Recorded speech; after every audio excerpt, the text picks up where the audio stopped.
Olá, pessoal. Sejam bem-vindos a mais um Geração G4. Não, vocês não deram play no programa errado. Hoje, normalmente seria o Tony aqui. Hoje vocês vão ser apresentados a um membro do G4 Scale, por isso conduzido por mim, Lucas Aeri. Sou o head do Scale e acompanho o programa desde o seu início.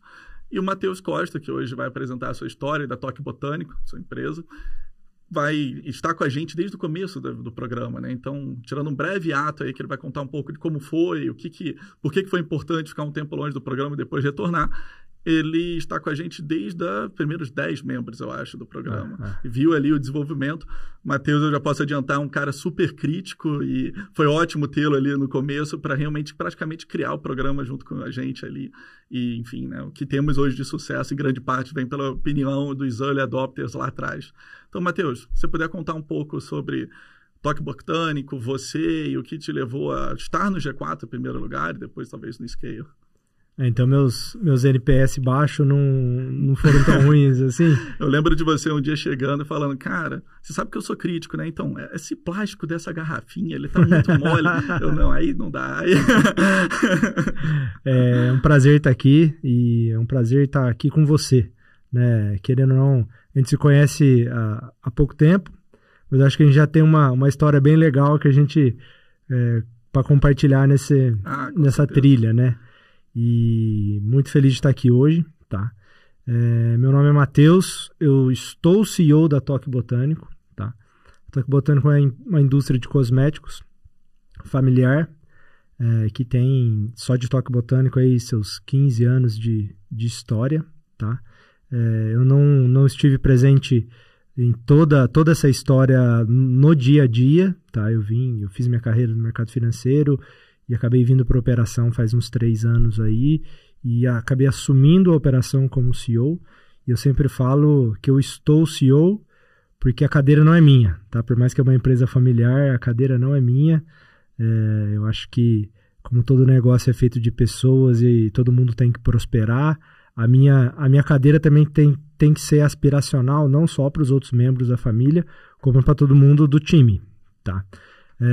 A Toque Botânico é uma indústria de cosméticos voltadas para produto de linha de dia a dia. Então, é muito mais um produto de higiene, né? Não só beleza. Então, ele é muito mais focado em higiene. Então, como a gente é um produto de higiene, todo mundo acha que cosmético é beleza. O nosso não, cara. É atender famílias que estão na base da pirâmide com qualidade, né? Então, nosso principal propósito é dar acesso à base da pirâmide a ter um produto de qualidade que entrega por um preço justo, um produto que vai atender a família inteira de forma legal, né? Então, a gente vê muita gente querendo fazer produtos high ticket, né? Produtos prime, vender milagres. Nosso não, a gente vende arroz com feijão. Arroz com feijão para a família brasileira. Então, até por isso que uma das coisas que a gente traz do G4 lá para dentro é que o nosso BREG tá na parede, tá no dia a dia e todo mundo sabe, tá? Então, assim como o G4 é gerar 1 milhão de empregos, o nosso é até 2026 vender 1 unidade de produto por lar do Brasil. Legal. Vamos vender para todo mundo? Não. Todo mundo vai usar? Não. Mas a nossa métrica é onde, para cada lar, a gente vender 1 unidade. Também, como todo BREG, literalmente ela é cabeluda, audaciosa. A gente está a 1/3 disso, mas é a nossa meta. Eu vou até aproveitar esse gancho. A gente estava falando aqui um pouco antes de começar a gravação do seu onboarding, onde eu perguntei qual era a visão para a empresa e tal. E você falou, a visão é tornar a Havaiana dos materiais de, enfim, higiene básica ali. Isso é super legal, porque ela já é uma posição tanto aspiracional sobre que tipo de marca você quer ser, que tipo de relação você quer ter com o seu consumidor, você quer ser top of mind, etc. E de lá até aqui, você falou que a gente já se conhece há um tempo, faz quase 2 anos aí. Como é que está, assim, alinhado ao seu BREG, como que está crescendo em direção a alcançar essa meta, se tornar essa Havaiana? O que foram as ações tomadas, como é que...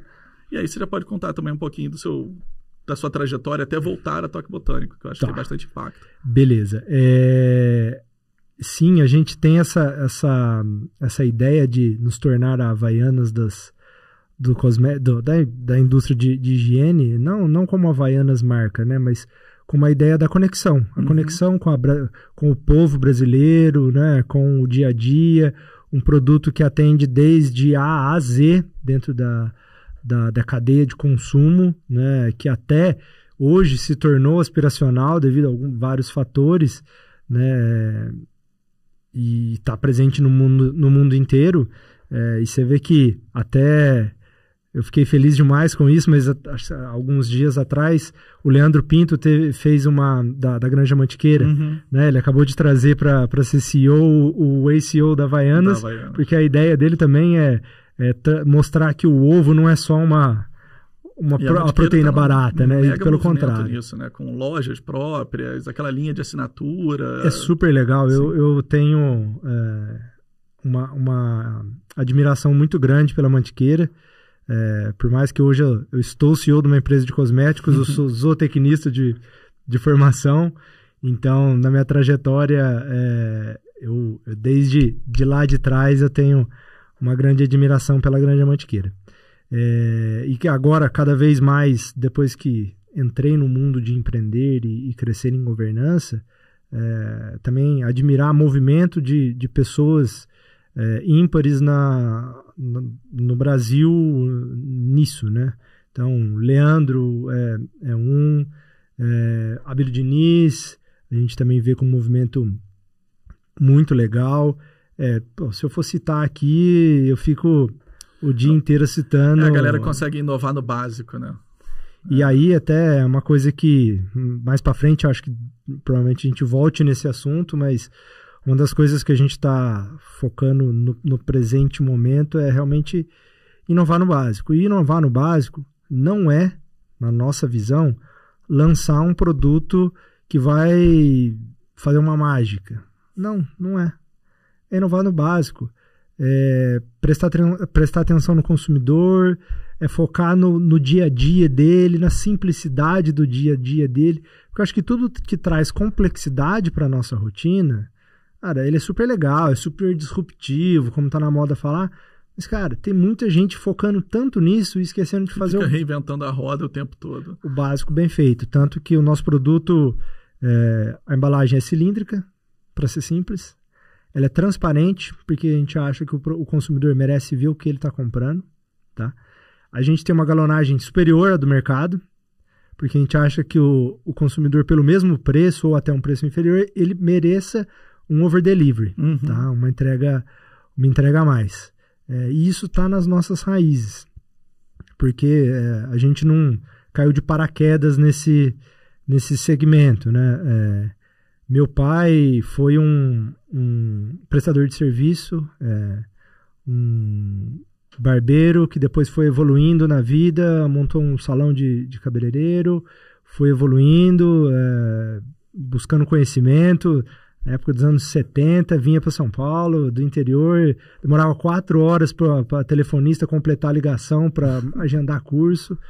E ele, desde aquela época, sempre muito inquieto com relação à profissão dele e sempre querendo fazer uma entrega a mais, sempre um over-delivery, né? Então, desde a época do salão, comprava um corte, ganhava um corte, mais alguma coisa, né? E sempre também num preço que ele atendia de A a Z da sociedade da cidade nossa do interior que a gente sempre teve lá. E, enfim, aí disso vem um pouco das nossas raízes. E aí, em determinado momento, ele começou a fazer produto para o próprio salão. Aí a clientela essa começou... foi a virada de chave de serviço para indústria, para produção de Ele produto. acabou mantendo os dois em paralelo por alguns bons anos. Tá? Em um determinado momento, ele ficou só a indústria. Aí em 2006, um movimento bem complexo na história dele, bem complicado. Ele acabou vendendo a empresa num momento difícil, caiu num golpe, perdeu tudo. E no momento onde a chama estava quase apagada, a família foi lá e resolveu, né, soprar um pouco essa chama. E a gente usar essa chama numa nova gestão para, na verdade, usar o conhecimento e o know-how dele. ele emprestou isso pra gente, né? Então, eu nessa época estava fazendo faculdade, fui trabalhar, depois trabalhei sempre na parte de gestão e planejamento dentro do agronegócio, acabei indo para o mercado financeiro, então fui trabalhar em large corporate, depois fui trader de tesouraria, mas já com um movimento de em algum momento ajudar minha família, né? Então, mesmo nessa época aí, sei lá, tanto faculdade quanto ao redor desse caos que estava rolando, você ainda tinha claro para você que você voltaria em algum momento para a empresa, ou isso foi sendo nutrido depois? Não, na verdade a clareza era que não, tá? A clareza era de sim acompanhar, mas um pouco mais distante. Mas acabei no meio da pandemia colocando o olho para dar uma olhada e acabei sendo puxado para dentro da operação com a bandeira de profissionalizá-la, né? Então, é um movimento difícil de ser feito, tá? Eu imagino que muita gente que escuta a gente ou passou por isso ou está passando, né? De trabalhar, ter uma visão de empresa, de estrutura, de corporativismo, de governança, né, de processos, né, de organograma mais claro e de repente ter que ou empreender, né, ou ajudar no empreendimento de alguém, né, ou mesmo assumir uma posição aí no empreendimento familiar. E isso não é fácil, não é um movimento fácil, né, tanto que a gente vê muito pessoas que fazem excelentes carreiras no mundo corporativo. Na hora de migrar. Na hora de mudar a chavinha é difícil, né? Eu ia perguntar disso. Como é que foi esse baque inicial para você ali? Não foi fácil, tá? Mas a partir do momento que eu comecei a entender que era muito mais sobre geração de equity, não de FII, ficou bem mais claro na minha cabeça o que eu tinha que fazer, né? Fala um pouco mais disso. Eu gostei da frase, mas eu não sei se todo mundo que está escutando vai... O FII seria a comissão, né? Então, quando a gente trabalha como CLT ou presta algum serviço, você está vendendo horas por uma comissão, remuneração, né? Uma remuneração. Já o FII é a construção de um valor agregado no longo prazo de uma operação, né? Então... É lógico, a gente precisa do FII para pagar a conta, né? A gente precisa da comissão do dia a dia para pagar os boletos, né? Mas existe um mundo à parte que ele é muito... como a gente pode falar, ele é bem mais difícil de ser visto, difícil de ser buscado, que é a construção de valor no longo prazo, né? Então, o equity nada mais é que isso, né? Você trazer a valor presente e o longo prazo. Então essa viradinha de chave, para mim, ela não foi tão rápida. Troca ganho de curto prazo, troca benefícios de carreira, corp, troca, enfim, todo aquele contexto que CLT, PJ, etc. vive dentro de empresa, para a cabeça de dona, né? Exato. E melhor, né? Como a gente viveu do outro lado também, conseguir trazer ferramentas que a gente viu na prática que ajudam nessa construção, eu acho. Isso sempre pareceu um grande diferencial na sua história para mim. Tipo, toda vez que você conta principalmente da priorização dos problemas que você optou por resolver dentro da empresa, logo que você chegou, cara, isso é muito a cabeça de alguém que já viu o mapa. De alguma forma já viu antes. Isso é uma diferença grande, porque a gente, enfim, G4, grande parte dos seus alunos são empresas familiares. Então, você ter essa perspectiva de fora e voltar e ter uma bagagem do que aprendi com outras corporações, com outros diagramas de, enfim, construção de empresa, de construção de negócio, isso certamente você levou e foi valioso ali. Foi. Mas muita coisa também eu aprendi aqui. Eu acho que pelo menos uma visão que eu tenho desse tempo do programa e desde a imersão, muita gente chega como um empreendedor de sucesso, mas com cabeça de COO, não com cabeça de CEO. E eu, inclusive, tinha muito essa cabeça de operação, né? Então, nesse tempo de scale, eu consegui virar essa chave da minha carreira, da minha cabeça, do meu mindset, de pensar como CEO e não como COO, tá? Algumas coisas me ajudam, que eu tenho um senhor time de operações hoje. No meu time de frente é um time de alta performance. Todos chegaram a relativamente depois de mim, né? A gente acabou trazendo eles. E então, muito nisso. Antes de trazê-los, a gente construiu todo esse propósito e a ideia, trazê-los para o barco muito mais pela ideia, né? Então, hoje, eu consigo ser CEO da Tóquio Botânico porque eu tenho excelentes pessoas na operação, tá? Quando a gente, pré-começar aqui, a gente estava falando, então, apesar de 2020 você dar aquela olhada na empresa e é sugado para dentro dela, não é em 2020 que você vira o CEO, você vira só nesse ano? Só faz um ano que acabei me tornando CEO da empresa. Isso tem a ver com você se reconhecer nesse papel? Legal. Tem bastante, né? Então, hoje, qual que é o meu papel? É estratégia de cultura, né? É lógico, eu olho para a operação, eu cobro as pessoas da operação, né? Elas têm todas as suas métricas e metas para serem realizadas. Eu evito ao máximo colocar a mão na operação, porque eu sei que a minha decisão não vai ser a melhor e com certeza eu vou atrapalhar alguma coisa, né? Do mesmo jeito que existe um racional que eu construo por trás na geração de equity, com certeza os caras da operação, existe um racional por trás da... Que eles estão tocando já, como e por quê. Né? Então, e geralmente, e é muito comum isso, né? Você pega um empreendedor que ele quer pôr a mão em tudo, ele acaba atrapalhando pessoas, né? E cara, cada vez mais eu tenho certeza que é meio clichê falar, mas o negócio é feito de pessoas, né? As mudanças, o que foi game change até hoje na nossa história, foram pessoas novas, com processos novos, com tecnologias novas. De novo, no clichêzinho, processo, tecnologia e pessoas.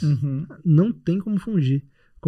É o básico, né? O que eu acho que isso, cada um tem uma visão e não tem regra, é por onde começar, né? Eu ia perguntar disso. Conta um pouquinho de por onde você começou lá.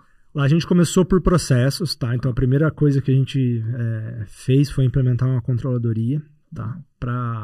A gente achou que naquele momento trazer pessoas não com um processo e um controle bem claro das coisas seria queimar cartucho. Então a gente... De certa forma você optou desenhar processo a partir do caminho do dinheiro, né?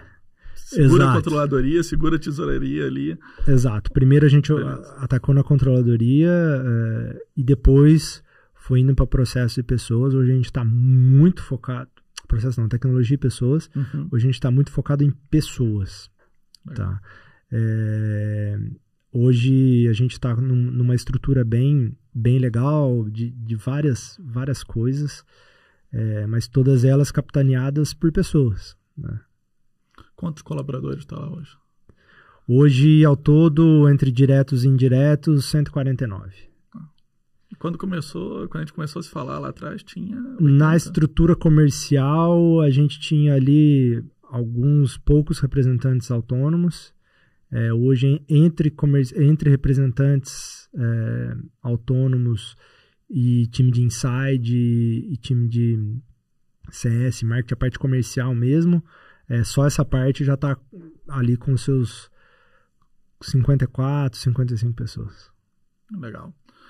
Desses últimos 2 anos, teve assim, a gente conversando em alguns momentos, você já contou um pouco de como, além do comercial, você estruturou outras áreas que focam muito no cliente.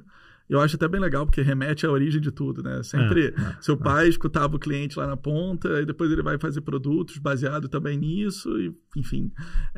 O risco era perder a mão na indústria, porque a indústria começa a ficar mais longe, mas não, você recupera isso. E agora tem toda uma estrutura interna ali, focada em escutar o cliente e garantir suporte. Conta como é que está sendo implementar praticamente um CS, né? Total. A gente, nesse movimento da Tóquio Botânico, né, a indústria, a gente, né, acabou tendo uma indústria forte, mas, entre aspas, ficando muito distante do consumidor final, né? Então, todo o movimento que a gente tem feito de serviço, branding, né, construção de marca, storytelling, ele é focado para trazer o cliente para perto, né? Tanto que, por exemplo, a gente fez a parte de processos no começo como controladoria, a gente refez agora, porque a gente colocou a jornada do cliente como o ponto de partida do nosso processo, e não a chegada da matéria-prima ou... Não, né? A gente fez como a jornada do cliente sendo o ponto de partida. Até a Rúbia daqui do G4, que ajudou bastante a gente, deu uma clareza muito grande para o meu time. A gente fez um projeto muito legal lá. Então, a gente está nesse movimento de trazer mais o cliente mais para perto, né? E o cliente, digo, tanto a pessoa física quanto distribuidores e varejistas. Isso que eu ia né? falar. Você hoje vende via... Quais são os canais? A maior parte é distribuidor e varejo, Uhum. tá? Então, há 3 anos atrás era 100% canal distribuidor, a gente estava muito distante do consumidor final. Os nossos movimentos para consumidor final, né, como o CX, ainda são muito mais de entendimento de algumas coisas, tá? Mas uma coisa que foi uma mudança muito grande no último ano foi a gente colocar um time de CS e entre aspas, revolucionar numa coisa que para quem é de tecnologia, de serviço, é algo já um pouco mais antigo, mas na indústria não. Né? A gente, até uma coisa que a gente está usando para uma medida de sucesso, os clientes que são atendidos pelo nosso time de CS, eles estão pedindo ajuda para montar um time de CS interno. Porque eles nunca viram nenhuma indústria chegar lá e dar esse tipo de subsídio e trabalho. Tá? Então, a gente está nesse momento de escalar esse time de CS, que está sendo um desafio muito legal. Muito como legal. É que você mede resultado desse time? Assim, além do praticamente do elogio, né, do seu cliente querer que você vá lá ensinar para ele a fazer igual, tem alguma métrica clara que você observa para ele? Tem. A gente acompanha muito a questão de sellout dele, né? Sellout e recompra. Então, como o nosso produto é feito para a base da pirâmide, né, nosso foco principal é o quê? Giro. Então, é um produto que ele tem que estar no dia a dia da pessoa. Como é um produto de dia a dia, ele tem que estar sempre disponível ali na janelinha do banheiro, né? Então, a gente mede muito em cima de sellout, além de outras ferramentas que a gente acaba usando para cada um, né? Claro que toda operação tem a sua especificidade e também cabe a nós entender isso e ter esse feeling, até porque também não é fácil você acabar escalando um time de CS dentro de sucesso do cliente, né?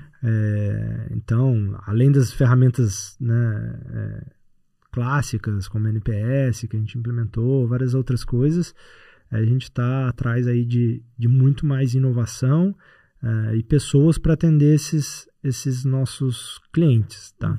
Então, hoje a gente ainda não consegue atender todos os clientes com CS, tá? Então, não é todo mundo que a gente consegue ter essa proximidade, mas é uma coisa que a gente quer, tá? Como é que a gente vai fazer isso? Não sei.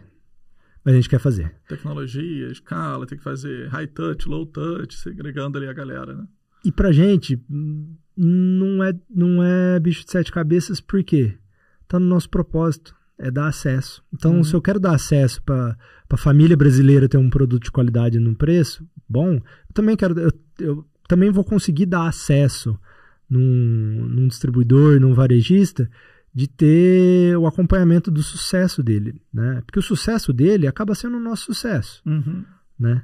Então, a gente vai conseguir, porque está no nosso DNA, está no nosso propósito dar acesso, né? Quando você fala do distribuidor varejista, eu lembro sempre de, sei lá, tempos que eu acompanhava mais trade marketing, aquela eterna briga pela posição na gôndola. Posicionamento, aonde e tal. Quando você fala que o seu CS e outras ações têm tido resultado de sellout, significa que essa briga está diminuindo? Não, ela não está diminuindo, pelo contrário, né? Mas a gente traz um pouco de inovação para a inteligência dentro do ponto de venda. Tá? Então, é solução de outro mundo, é um produto totalmente revolucionário. Não, é literalmente proximidade, simplicidade e dar ouvido, dar o ombro para ele, ajudar. E aí você traz ele mais para perto também, que acaba facilitando o relacionamento para, enfim, posicionar. Exato, né? A gente vê existe um bombardeio de marcas no mercado muito grande e a fidelização não é mais só quem tem mais produto no ponto de venda que fideliza mais como era no passado, né? E isso pensando na ótica do consumidor final ou mesmo do varejista, isso é muito bom, porque cada vez mais a gente está tendo acesso a produtos melhores, em preços mais justos, né, acesso de formas diferentes de canal de compra, né, então está possibilitando tanta coisa de mudança para as pessoas, né, no mundo inteiro, né, a gente via antigamente as pessoas tinham que acabar pensando em prosperidade e até onde estava o serviço e a estrutura. Então, eu brinco muito internamente que eu fico tão feliz quando alguém do time vem e testa as próprias convicções, porque toda vez que a gente testou as nossas convicções, a gente não se arrependeu de testá-las. 99% das vezes a convicção está certa. É isso. Mas nesse 1% é onde mora a entrega a mais, né, o over-delivery, a proximidade, a identificação com a marca, a identificação com a história da empresa. É nesse 1% que mora todo o extra. Porque, cara, a perfeição ela pode não ser vista, mas ela é sentida. Quando você chega num lugar que os detalhes estão sendo bem pensados, você sente. Você pode até não ver, mas você sente. A construção fica mais redonda, né? Então a experiência muda, mesmo que você não consiga dizer o que, mas sabe que algo ali tá com cuidado, né? Tem dono, tem zelo, tem... Agora eu vou puxar, já que você falou de perfeição, vou puxar a sardinha pro Scale. Conta um pouquinho de como foi a trajetória com o G4. Tipo, beleza, você estava lá, 2020, você fez a turma 43. 43. Foi o quê? 22 ali? Foi novembro de 21. Novembro de 21. Então, você já estava há mais ou menos um ano e pouco na empresa, na Tóquio Botânico, que fez procurar o G4. Eu tinha algumas dores e eu tenho uma amizade com o Toledo, que é mentor do G4, né, Marcelo Toledo. Ele era muito amigo de um chefe meu, eles são muito amigos, e a gente treinava juntos naquela turma das 6h15 dele. E aí, um dia eu estava conversando com ele no WhatsApp, dei algumas dores, ele falou, cara, procura a imersão lá. E aí eu fiz a imersão na turma 43, minha cabeça expandiu principalmente na indústria que a gente fica muito longe de palavras e segmentos como growth, CS, cohort, churn, coisa que, cara, é um mundo, no mundo de serviço e produtos tecnológicos é extremamente comum, mas para a indústria 1.0 era distante. Né? Então, eu fiquei extremamente, na época, fascinado com isso. Logo depois veio o Scale, né? Scale começou em fevereiro? Foi em janeiro, né? Você estava. Você estava na primeira turma lá em Rodamos em fevereiro. Eu fiz no D0, eu estava lá. Foi o Felipe Siqueira que foi fazer o Talks e o Ricardo Rigg foi dar um complemento. Um inspiracional dele ali, contar o case que ele tinha tido com o clube na época. Inclusive, a gente estava com... A turma era metade Scale, metade clube, porque não tinha gente suficiente ainda, mas lógica de produto. Vamos testar e validar as hipóteses iniciais aqui. Vamos ver se a galera gosta dessa troca. E deu certo. Deu certo. Eu fui o primeiro a apresentar case, eu não sei se você lembra. Eu lembro de você levando as garrafinhas da Tóquio Botânico. Pus na mesa lá, produto pessoal viu.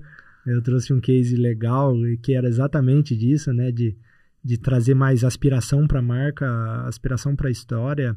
Porque, querendo ou não, como a gente está na gôndola, é uma interação menor do consumidor final com o produto. E quando ele pega um produto, ele vê um produto industrial, né? Uhum. Mas é como criar conexões para trazê-lo mais próximo da marca, né? Da nossa história. Então, aí nisso eu comecei no Scale ali no D0 e muita coisa do dia a dia, a gente, principalmente estratégico, eu acabei vendo, escutando, apresentando case e também escutando outros cases, né? Uma grande mudança que eu fiz na empresa foi de um case que eu nem apresentei, alguém apresentou, né? E me deu um estalo interno, falei, opa, calma aí, eu preciso mudar isso.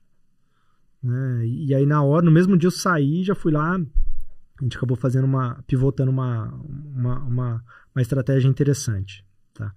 E foi bem legal. E além disso, né, a gente diminui um pouco a variável do empreendedor da solidão, né? A gente acaba se isolando muito do mundo, de muitas coisas, por causa dessa jornada muito árdua do empreender. Né? Fica lá imerso no teu negócio, todo dia, quando você vê, tá na roda, faz parte da roda e não consegue mais olhar de fora. E tem muita dor que você acha que está acontecendo só com você, e você não tem com quem dividir, você não sabe como dividir, né? E o Scale me proporcionou isso, como tem esse ambiente com NDA ali, com confidencialidade, a gente troca muita figurinha e a gente vê que, cara, os problemas são os mesmos, só muda o endereço, só muda lugar. Indústria tem os mesmos problemas, serviço tem muita coisa, tipo, empresas de serviço têm o mesmo problema que eu e vice-versa. Então, por isso que essa troca em case é muito legal. Boa. Quando você estava se apresentando ali, que você falou, estou CEO. Assim, lá atrás, bem no comecinho do Scale, e até a gente usa isso muito, o Scale é para dar o apoio para você sair do operacional e migrar para o estratégico no seu negócio. E é muito difícil de tangibilizar o que é essa proposta de valor. Então, uma das coisas que eu gosto da palavra Scale mesmo, é você mudar a sua régua, né? Tipo, beleza, se eu estou sentado com essa galera, a partir desse momento você está se medindo pelaquela galera. É uma outra mesa, é um outro pique, é uma outra conversa. Não é que nem, sei lá, só o pessoal da sua região, o pessoal do seu meio, às vezes do próprio trabalho, né? Que enfim, é o que você tem ali. Mas, e o segundo, a ideia de realmente ir para o estratégico, e aí eu tenho uma visão bem pessoal minha, é de que o pior lugar para o empreendedor estar é amarrado no seu negócio. Se ele não tem nenhuma perspectiva de como sair, seja via um exit, seja via, enfim, alguma estratégia de sucessão, se for o caso, etc. Se ele não tem claro uma forma de separar do negócio e preservar o patrimônio gerado, preservar ali uma geração de equity ou dividendo, etc., ele basicamente está no pior emprego do mundo, né? Então, quando você fala, eu estou CEO, é super legal, porque não só você já tem essa cabeça, eu lembro desde o começo da gente conversando, de, beleza, eu opero no meu negócio, eu estou aqui, mas eu preciso preparar para não estar mais. E mesmo se essa cabeça continua existindo. Porque a cadeira, ela é muito maior que quem está sentado nela, né? E às vezes a gente vê muito empreendedor a cadeira e o empreendedor ser tão uma coisa só, né, que ele não consegue, ele não consegue, ele é o culpado de não levantar da cadeira. Não andar. Então, esse sempre foi uma preocupação muito grande minha, porque como tudo que escala, tudo que cresce, tudo que, né, a gente quer dar mais acesso a mais pessoas, estar em mais lugares, em mais pontos de venda, em mais estados. Se a gente não tiver muito claro a estratégia e a cultura, se perde. Porque uma pessoa só dá tilt, não consegue, a cabeça não tem como, né?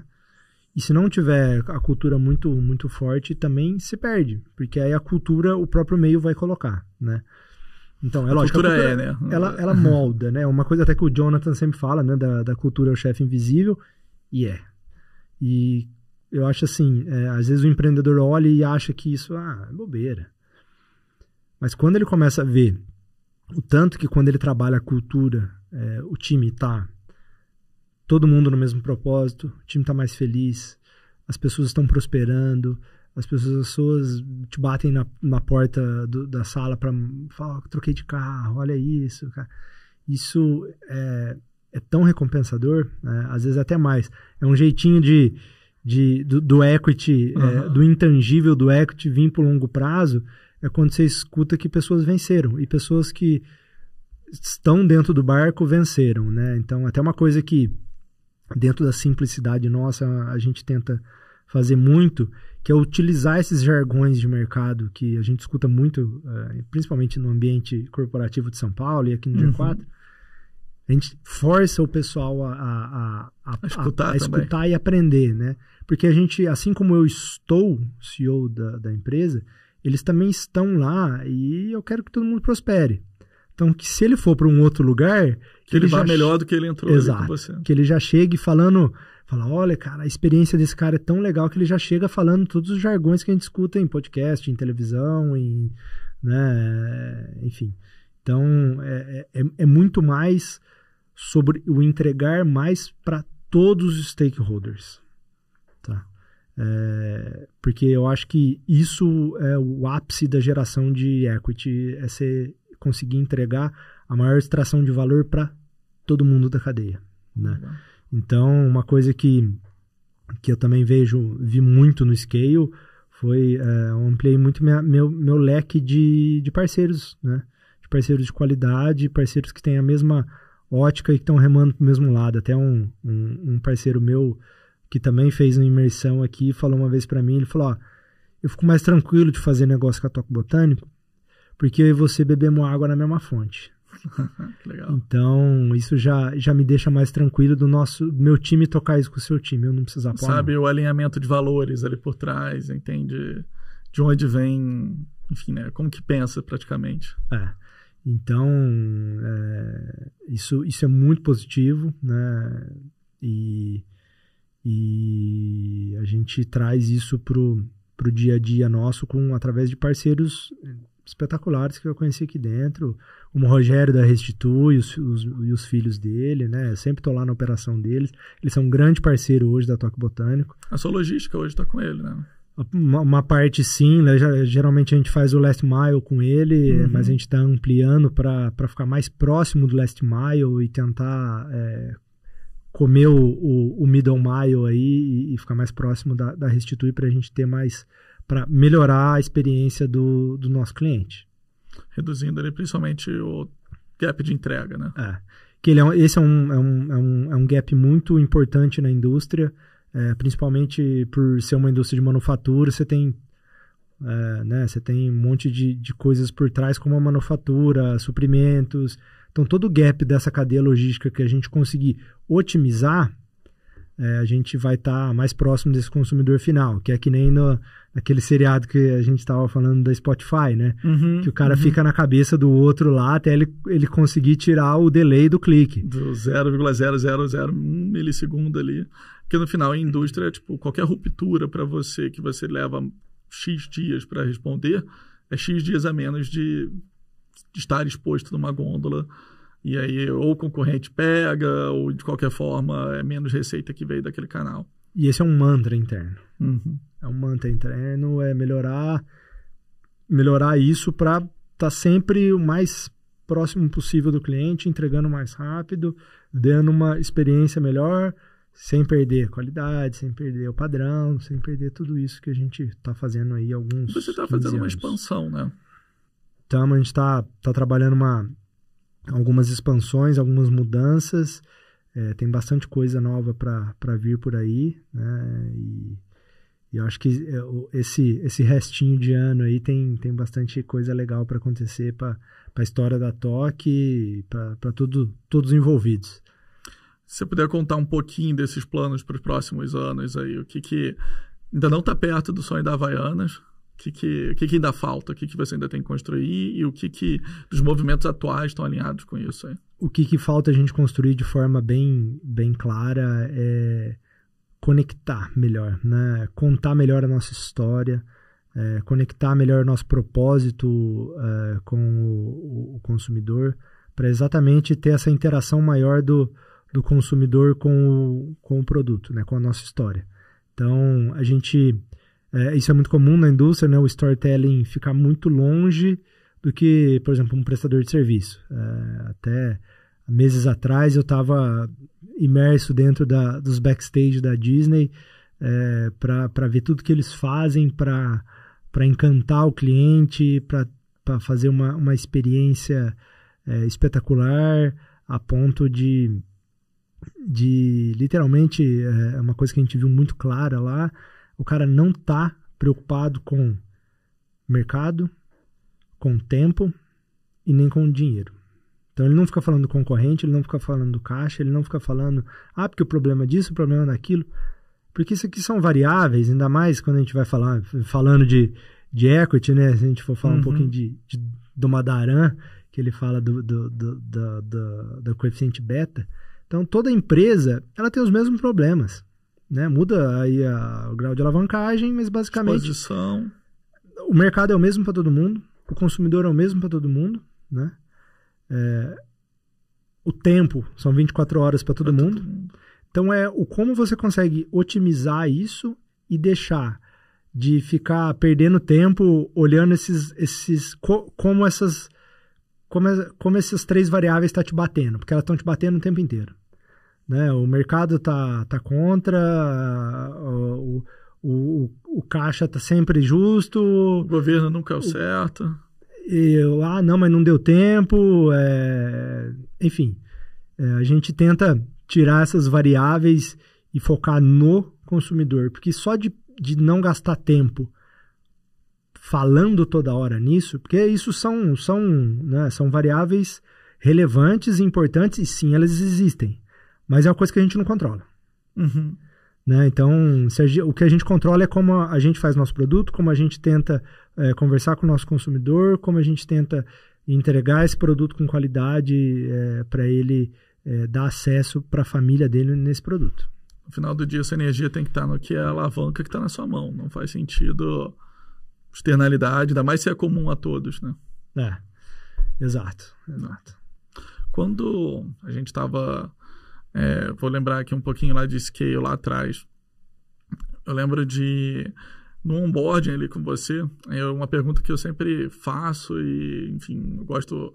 Também é outra que para mim separa muito os níveis de liderança, né? Tipo, quão adaptado a pessoa está com a liderança, ou como que ela reage a isso. Eu perguntei, como é que você lida com fracasso? E aí, na hora de falar lá, você, fracasso é fracasso. Zera a posição, vai embora, vai para casa. Foi muito... É o jeito, na verdade, que é o melhor de se olhar, né? Tipo, pega, cara, se você tinha como controlar, pega os aprendizados. Se você não tinha como controlar, controla os danos e vambora. Agora, já faz quase 2 anos dessa conversa, com outra bagagem, outra responsabilidade da empresa. Como é que está sendo lidar com planos que não estão saindo conforme planejado lá no dia a dia? O principal é tentar olhar sempre o aprendizado que cada movimento traz para dentro, né? Tem uma frasezinha de clichê, né, que a gente não erra, a gente aprende. Então, e somos pessoas, né? Mas que existem essas variáveis que a gente não controla, aí é vida de trading. Zera a posição, estopa e pivota, né? Sem problema nenhum, né? A gente não tem amor à posição. Nosso amor é o equity, né? É a construção, é o nosso propósito. Então, lidar com o fracasso é exatamente essa ótica. Fiz o meu melhor, o time fez o melhor dele. Se aconteceu ou não, a gente está aprendendo. E também, se precisar pivotar isso, pivota sem problema algum. Boa. Quando, enfim, você já contou um pouquinho da construção ali da Toque Botânico para frente, e em alguns momentos você falou, uma empresa familiar. Como está a participação da empresa, da família no negócio hoje? Até porque, assim, você falou de controladoria, mas eu sei que você investiu também bastante energia em governança no negócio. Exato. A primeira bandeira foi a profissionalização e a gente emprega isso no dia a dia de forma bem, bem forte, tá? Então, a gente trouxe pessoas de mercado e de envergadura pelo projeto, né? Então, o projeto ele não pode ser... As pessoas não podem ser maior que o projeto. Então, não é porque uma pessoa é da família, ela tem qualquer vantagem em relação a quem não é. né? A gente tem dentro do acordo de acionistas várias cláusulas, né? Até para os filhos já, tudo certinho pensando nisso. Para quê? Para que a gente não frustre pessoas de muita qualidade crescer rápido na operação ou crescer para ocupar a cadeira certa, né? Então, não é que eu estou CEO da Toque Botânico que eu só vou levantar se for sentar outra pessoa da família. Não, pelo contrário, né? A ideia é literalmente uma meritocracia grande, né? É tão grande que a gente tem a parte de bonificação hoje, literalmente a empresa batendo meta, a bonificação é de A a Z, tá? Então, desde todos os colaboradores têm o mesmo direito em termos de bonificação. Legal. Então, foca muito o que a organização precisa e não um personograma, né? Porque o erro clássico de empresa familiar é seu irmão vai aqui, sua tia vai ali, não sei o quê, mas e o que a empresa precisa? Fica em segundo plano. Teve muito embate com relação a botar isso para funcionar dentro da empresa? Teve, mas assim, como acho que em qualquer lugar teria, mas a gente usa muito aquela linguagem dos chapéus, né? Então, aqui não tô te falando como parente, né? Tô falando como executivo aqui. Executivo, mas o não levar para o lado pessoal algumas decisões é uma tarefa, é um aprendizado diário e contínuo.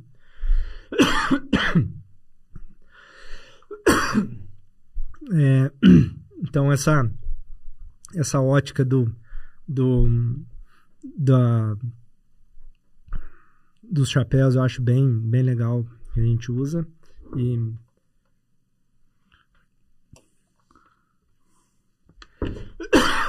saúde.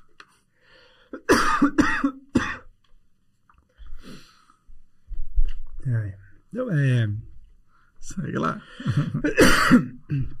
Você perguntou dessa questão dos conflitos dentro da sociedade. A gente tenta blindar da melhor forma possível com acordo de acionista e com essas linguagens de, olha, aqui é família, não, agora aqui é empresa, aqui é corporação, aqui é como executivo. É fácil? Não é fácil. A gente tira de letra? Nem sempre, mas um aprendizado contínuo para todo mundo. Acho que aqui a gente já está indo para os minutinhos finais. Então, voltando para aquela pergunta do fracasso lá atrás e jornadas, aprendizado, você falou de família. O Scale a gente sempre... Por que eu perguntei do fracasso ali, né? Tipo, o Scale é um programa que realmente você fica ali... Você já está indo... Você ficou 1 ano, teve 6 meses de ato, voltou agora, vai mais 1 ano pelo menos aí com a gente. Nem toda vez a gente vai estar compartilhando sucesso, na verdade. A grande parte das vezes é tipo, queria ter feito isso, falhou nisso, naquilo, aquilo outro. Vamos lá, vamos... Então, essa parte de criar suporte ali, entender o fracasso e ter espaço para compartilhar o fracasso é muito importante. E aí, na linha de aprendizados, né? Tipo, a gente sempre tem lá os talks pela manhã e os livros que a gente distribui sempre em as aulas, acompanhando a temática. Teve algum no período que você esteve no Scale ali que fez diferença? Acho que o do Ben Horowitz talvez seja... o lado difícil das situações difíceis. Esse é um livro que...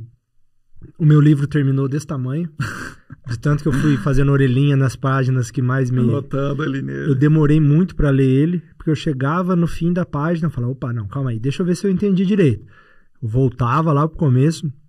Foi uma coisa que, dentre vários livros que eu li nesse período, acho que foi o que mais foi mudança de chave para, opa, calma aí, eu passo isso também, né? Isso aqui acontece no dia a dia. Isso aqui faz parte da minha estratégia. Né? Então, eu acho que você tem um ambiente onde você consegue baixar a guarda, né? E poder, literalmente, tanto passar os sucessos, né? As realizações, como também as dores, as dificuldades, né? As angústias. Uhum. Isso é muito positivo. E aí, dentro de leituras, que é uma das coisas que a gente faz dentro do programa, essa foi uma das que mais me impactou. Até aproveitando, só comentando, tem um outro dele que eu acho que você vai gostar, dado que o seu foco agora é estratégia de pessoas. um especificamente em cultura. Você é o que você faz. Não sei se você já leu. Não. Vale a pena. Tipo, é ele falando só em formação de cultura. E, obviamente, do jeito dele, né? Ele não fica só em campo de empresas. Ele fala da cultura desde revolução no Haiti até outros âmbitos onde você teve uma liderança clara formando cultura, e é super legal. E isso, dentro da cultura, a gente olha literalmente dentro do que você faz. A gente percebe muito nos colaboradores, às vezes, que mais se destacam, muitas coisas bem parecidas, né? Então, o foco com a entrega, mais pessoas humanas, pessoas com valores, né, bem impactantes, próximas de Deus, com crenças muito mais fortes em relação a várias outras coisas, não só ao trabalho, né? A gente gosta muito a gente até chama o escritório de Talker's House, porque querendo ou não, o pessoal passa um terço do dia ali, né? Vai passar um terço do ano dentro do escritório. Então é exatamente para dar um pouco desse ar de proximidade, para que literalmente as lideranças se aflorem nos seus mais profundos aspectos, porque as pessoas estão com a guarda um pouco mais baixa, elas estão se sentindo mais confortáveis dentro do ecossistema. Bom, a gente está nos minutinhos finais aqui. Se eu não me engano, você preparou alguma coisa para a galera que vai assistir o episódio, certo? Preparamos. A gente está num momento bem legal de expansão aí. Então, toda essa questão de trazer o CS, montar time de CS. Então, a gente preparou uma condição legal aí para quem quiser colocar um produto de alto giro, um produtinho fácil de vender, tanto na sua distribuidora quanto no seu varejo. Vai ter um link na descrição do vídeo que a gente preparou uma condição bem especial de introdução e de acompanhamento também para quem tem um pouquinho desse gostinho do CS, né? E o atendimento vai direto do seu WhatsApp, é isso mesmo? Mas o e-mail do saque vai no meu e-mail. Isso sim. Isso... Por isso que eu sou o cara que dá o NPS mais... Sempre era o crítico lá. É o Matheus, deixa eu ver lá. Porque, cara, eu acho que como a gente tem esse zelo, essa construção pelo equity, se acontece qualquer coisa que foge do nosso propósito, eu tenho que ser o primeiro a ficar sabendo. A saber, sim. Né? Então, por isso que o e-mail do saque chega no meu. É o melhor, cara. Não tem jeito, né? Estar com a mão no pulso do negócio ali, onde mais importa a opinião do cliente. E, cara, uma coisa que a gente vê muito no Scale é que dentro daquela... Lá vai eu falar coisa clichê, né? Do saúde, família e trabalho, né? Que o Joel fala bastante. O primeiro, saúde, tem uma ótica muito forte. Eu acho que o Scale entra muito nessa primeira, porque o saúde seria a primeira pessoa, né? Então, se você está num momento onde você está dividindo um pouco das suas angústias, você está tendo mais tranquilidade para tomar suas decisões, está conseguindo se entender melhor dentro da sua posição na cadeia, isso te traz saúde mental, saúde física, você consegue fazer esporte, consegue cuidar melhor da sua família, né? A gente, por mais que existe um propósito do trabalho muito grande, a gente tem um propósito anterior, né? Que eu sou pai, eu sou marido, então eu tenho que ser, não sou só CEO, né? Pelo contrário, por isso que eu estou CEO, né? Meu foco principal primeiro, né, dar essa tranquilidade e prosperar em termos de cristão, de pai de família, de marido, enfim, de alguém que vive num ecossistema social comum. Contribuir para a sociedade, fazer parte de uma maneira... A gente precisa devolver, cara. Não eu acho que a gente usa tanto... tantas pessoas sonham o nosso sonho, então eu acho que a gente precisa devolver muito, muito mais. Então, voltando lá para as nossas raízes, onde o servir era o começo quem pôs comida na mesa da minha família, que foi o servir com uma tesoura na mão, né? a gente tem que servir muito mais do que a gente é servido. Isso é uma coisa que a gente leva muito, muito forte dentro do nosso propósito. Legal. Com relação... na verdade, eu me perdi.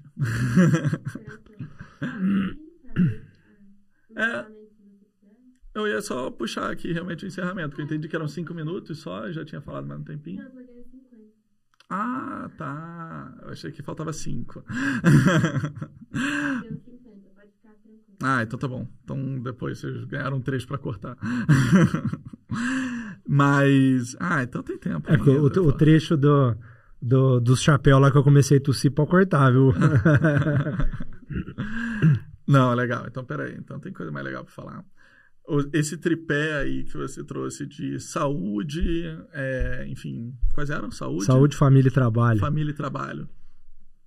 Legal você colocar o scale em saúde, porque, assim, bem ou mal, ele acaba sendo um espaço terapêutico, no sentido de que é um board com troca com pessoas que, por mais que compartilhem o mesmo interesse que você, não tem vínculo, né? Então, realmente é tipo, cara, soltar aqui, morre aqui. E isso é muito bom, isso é muito legal. Exatamente por essa cabeça de, ok, agora não só, entre outros aspectos, você está mais claro se foi um case seu, qual é o tamanho da tomada de decisão, etc. Você realmente usou aquela mesa para te avaliar, né, te realmente expandir ali possibilidades, etc. Mas, às vezes, só de estar no meio, de estar escutando ali, tem um efeito que aí, assim, eu acho que eu entendo como esse principal da saúde, que é você começar a relativizar a sua vida, de certa forma. Que é, beleza, uma coisa é na tua cabeça, o clássico do ansioso, né, que você quer realizar tudo com tempo, no prazo, etc.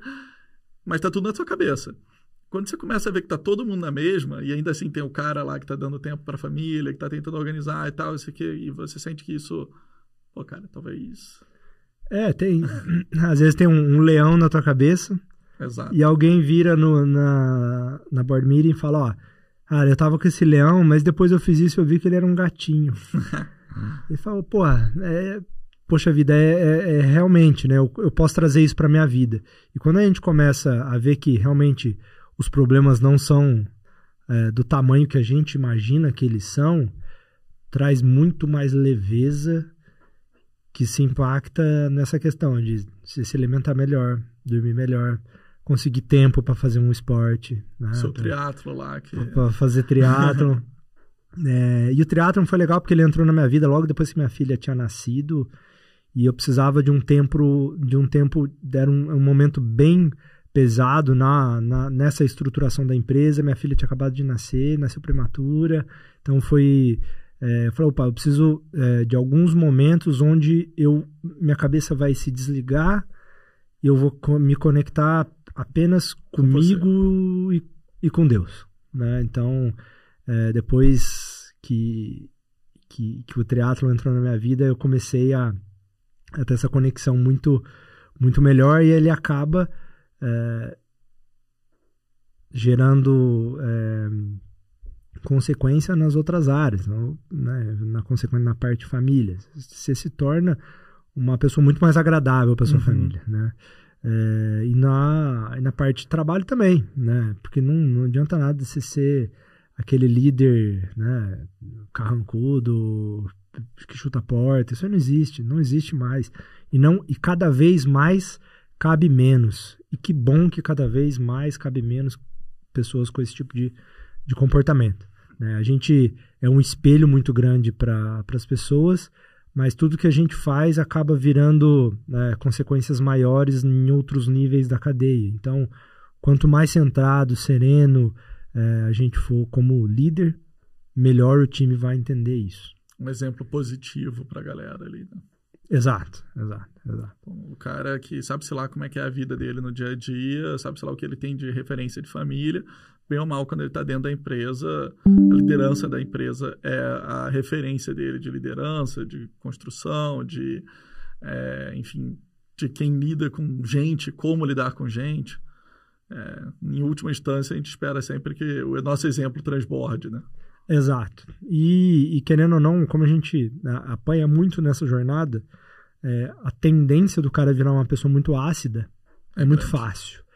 Então, programas como esse, ecossistemas de networking como esse, ajuda a gente a ir tirando a acidez, né? É lógico, ela não sai da noite pro dia, né? Até mesmo porque isso poderia gerar um impacto muito grande dentro da operação, você virar um monge da noite pro dia, né? Mas a gente ter essa clareza que a gente precisa melhorar todo dia, essa construção, e a construção não é só meta e operação, é construção de sonho, construção de social, é construção de autoconhecimento, é construção de conhecimento prático também.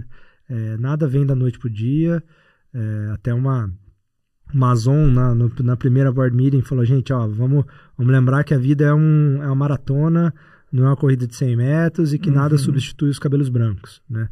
E hoje em dia, como tem muita informação e muitas empresas que queimaram etapas por ter acesso a tecnologias que traziam mais acesso a pessoas, muitas pessoas acham que é fácil, né? Que tá mais fácil e se frustram mais fácil também, né? Que tem até aquele livro do Jeito Harvard de Ser Feliz, sim. Que é muito legal, e eu acho que ele é muito válido para empresário também. Mas essa ideia de que tem sempre um atalho, né? Tipo, cara, não tem sempre um atalho. Não tem, muita coisa não vai ter, especialmente sendo empresário, grande parte do gargalo é você. E depende muito de como que você evolui com a sua compreensão sobre si mesmo. Exato. Isso só tempo. Tempo e dar de vez em quando dar uma cabeçada aqui e acolá e tentando entender o que se aprende nelas. E tá num ecossistema também interno que permita, né? Que permita, né? Pô, tem super apoio da minha esposa, a gente tem toda um mecanismo ali a gente tem a nossa filhinha pequena, estamos esperando mais então a gente tem todo um mecanismo para encaixar tanto os nossos momentos, quanto os momentos como pais, a rotina do dia a dia, e também prosperar juntos, né? Porque o avião tem que voar com 2 asas, né? A gente não tem uma asa só. Nessa linha, pensando em alguém que está começando agora em cargos de gestão, liderando algum time, ou talvez até começando a empreender e liderando pela primeira vez, o que você tem de conselho para dar para alguém que está no começo dessa jornada? Vai estudar sobre pessoas, mas não só sobre as outras pessoas, mas a pessoa eu, né? Então, primeiro, foque em fazer uma terapia, um processo de coaching bem feito. A gente é um espelho para a sociedade, um espelho para as pessoas. Então, nada mais é que a gente devolver isso para as pessoas. Então, gestão de pessoas é pessoas. Não tem outra coisa. E escala de toda e qualquer coisa que você for fazer é com pessoas. Por mais que existem tecnologias por trás, né, processos bem desenhados por trás, o que faz a real diferença é gente. Não adianta. Boa. Então, Matheus, acho que foi isso por hoje. Esse foi mais um Geração G4, pessoal. Não esqueçam de seguir o episódio, seguir o Geração G4, dar um like no episódio, seguir também o G4 Scale nas redes sociais, no Instagram, a gente está lá. E, Matheus, conta aí quais são as redes que a Toque Botânico pode ser seguida, como a gente sigam lá, mantém próximo de você. @Toque Botânico, e no meu pessoal, @Costa_MS, e tamo lá. Boa. Valeu, pessoal. Até uma próxima.